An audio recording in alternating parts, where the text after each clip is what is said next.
pour mon bébé qui arrive très bien. Ah, mais vous êtes à la bonne place, oui, merci.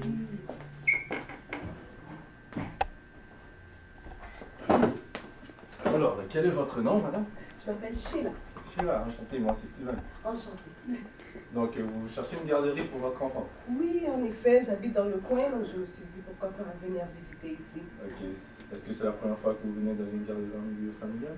Oui, donc au fond, c'est un milieu familial, c'est Oui, ça? c'est ça. Non, on est privé, on n'est pas subventionné.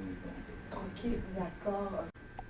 Donc ça fait combien de temps que vous êtes ouvert? En fait, ça fait 5 ans à peu près, depuis le 20 janvier 2010. Ah bon, félicitations, Merci 5 ans, beaucoup. c'est quand même quelque chose. Oui.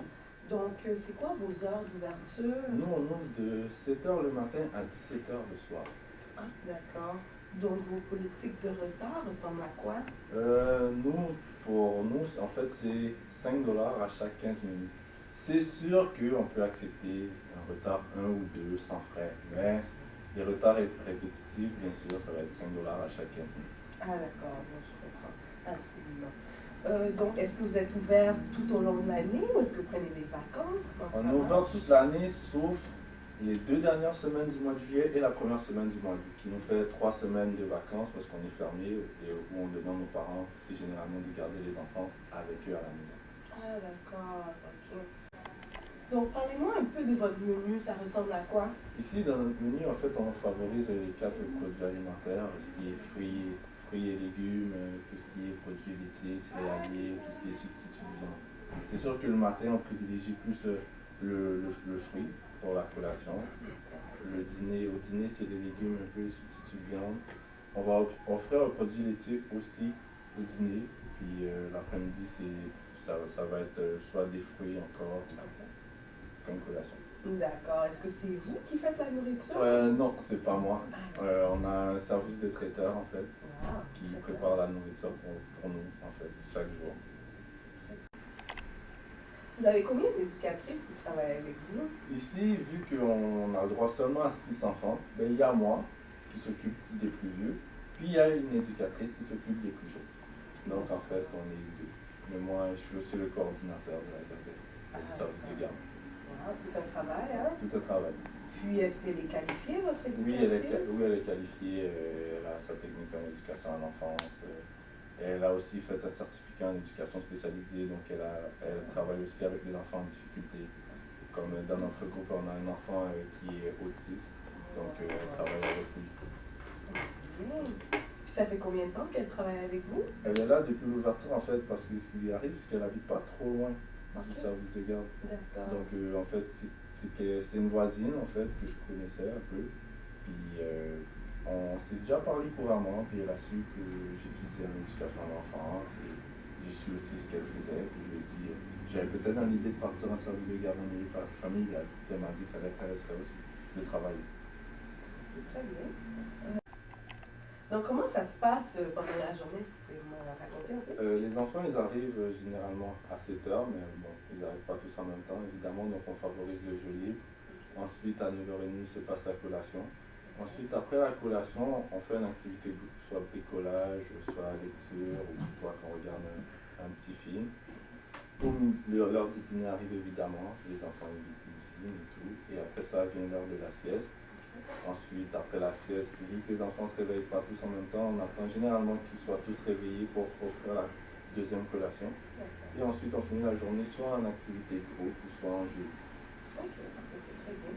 Parlez-moi un peu aussi de la sieste. Quelle est votre routine de sieste? La sieste, généralement, pour les enfants, ce qu'on fait, c'est que on commence avec une lecture. Pendant que les enfants sont couchés sur leur petit matelas avec leur bébé, bien sûr. Ensuite, avec une musique douce, c'est sûr qu'on essaie de rendre l'atmosphère un peu pénombre. Ensuite, après la lecture, généralement, la musique douce continue à jouer et les enfants commencent à s'endormir graduellement. Ah, c'est très bien. Puis moi, donc, en tant que parent, comment je fais pour savoir comment s'est passée la journée de mon enfant? Ici, chaque enfant a un agenda personnel. Donc, à chaque fin de journée, on écrit ce que l'enfant a fait, ce que l'enfant a mangé, combien de portions qu'il a mangé, comment la journée s'est déroulée du début jusqu'à la fin. Donc, on informe le parent qu'il y a un agenda, puis dans l'agenda, il y a des notes. Donc, en fait, c'est à vous, en tant que parent, de regarder l'agenda de l'enfant pour savoir ce qui qui est faite aujourd'hui. Et si vous avez des questions comme au sujet d'un truc que vous n'aurez pas compris dans l'agenda, vous nous le posez et on va vous répondre. Ah d'accord, c'est très très bien. Donc c'est quoi le ratio? Le ratio, ben ici, généralement le ratio c'est en milieu familial en fait, c'est une éducatrice pour 6 enfants et 2 éducatrices pour 9 enfants. Mais vu que dans la région où est-ce que nous on est situé, ben ils autorisent seulement 6 enfants si on n'est pas, accrédité en fait. Ah d'accord. Donc nous on est 6 enfants, mais comme moi je suis le coordinateur, donc j'ai besoin d'une éducatrice pour s'occuper des enfants à temps plein pour quand que moi je dois régler des documents, certains problèmes avec les parents. Donc elle est là pour m'aider en fait. Mais sinon, on est deux. Moi je m'occupe des plus vieux, puis elle s'occupe des plus jeunes et des enfants en difficulté. Ok. Est-ce que vous faites des activités pendant l'année? Oui, on fait des activités. Et on va jouer. Ben, on va jouer dehors, oui, c'est sûr. Mais ce que je voulais plus dire, c'est qu'on va au parc pendant l'hiver. Je sais pas si ça va te déranger que j'amène votre enfant au parc pendant l'hiver. Non, pas du tout. J'adore l'hiver. Hein. Puis on y va, puis on construit des châteaux de neige, on fait des bonhommes de neige, on fait des forts. Ou sinon, on va aux pommes avec les parents qui désirent venir nous accompagner en fait. Ou sinon, on va à la cabane à sucre. Wow, c'est très. Donc, quel est le coût? Le coût en fait pour les poupons, vu que c'est un bébé qui s'en vient, ça va être 35$ jusqu'à 18 mois. Et après 18 mois, ça va être 30$.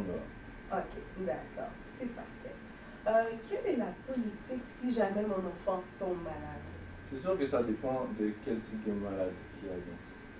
Premièrement, il faut qu'on vous demande à vous l'autorisation, par exemple s'il a une fièvre, de pouvoir lui administrer du Tempra. C'est sûr que s'il y a une fièvre, ce qu'on va faire, c'est que c'est sûr qu'à la base, donc quand on suspecte un symptôme de fièvre, on va prendre sa température. On va vous appeler, vous demander est-ce que c'est correct si on administre du Tempra. Si vous dites oui, on lui en administre. Après ça, on va faire un suivi avec lui. Donc si sa température ne baisse pas, on va vous appeler pour que vous veniez chercher. Mais comme par exemple pour la diarrhée, s'il fait une diarrhée dans la journée, on va faire OK. Mais après 2 diarrhées, on est obligé d'exclure tout de suite. D'accord. Puis le nettoyage, comment ça se passe? Le nettoyage, il y a quelqu'un en fait qui vient nettoyer chaque soir. Chaque soir. C'est pas mal ça. D'accord, bon, c'est parfait. Maintenant, est-ce que je dois fournir, disons, les couches, comme c'est un bébé qui va arriver, les biberons, qu'est-ce que je dois fournir si je dois fournir? Les couches, de préférence des couches jetables. D'accord. Et les biberons, c'est sûr. Les doudous pour l'enfant, les vêtements de rechange, tout ça, c'est vous qui devez les fournir. Ok. Est-ce que vous aviez des trousses de premiers soins? Oui, on a une trousse de premiers soins. On a aussi une épipène en cas d'allergie.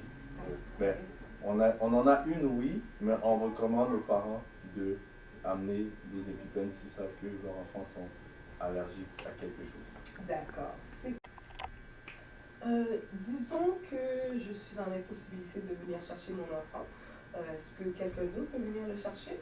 Oui, quelqu'un d'autre peut venir, mais avec votre autorisation seulement. Donc, quand vous allez remplir la fiche d'inscription de votre enfant, il va être écrit en bas de la feuille est-ce que quelqu'un d'autre est autorisé à venir chercher votre enfant. Donc, si vous cochez oui, il va falloir nous écrire le nom de la personne, son numéro de téléphone.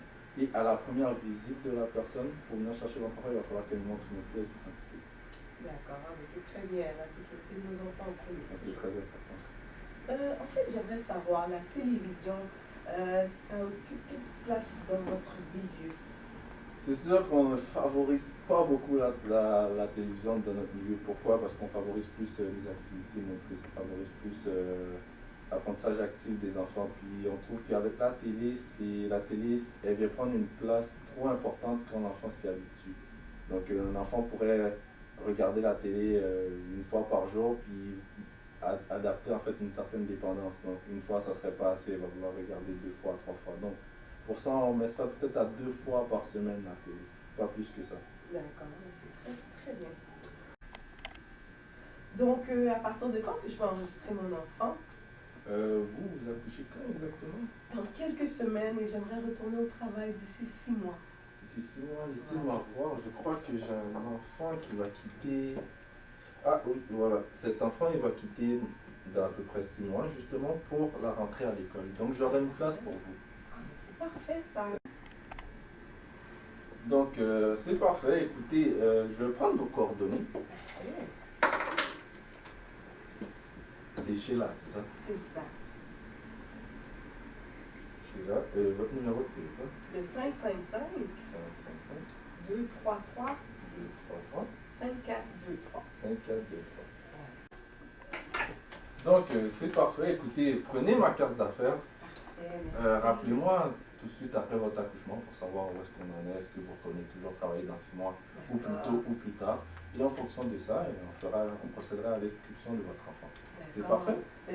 Merci à vous. beaucoup, Steven. Ça fait Bonne fin de plaisir. journée, là. À vous aussi. Bye bye. Bye bye.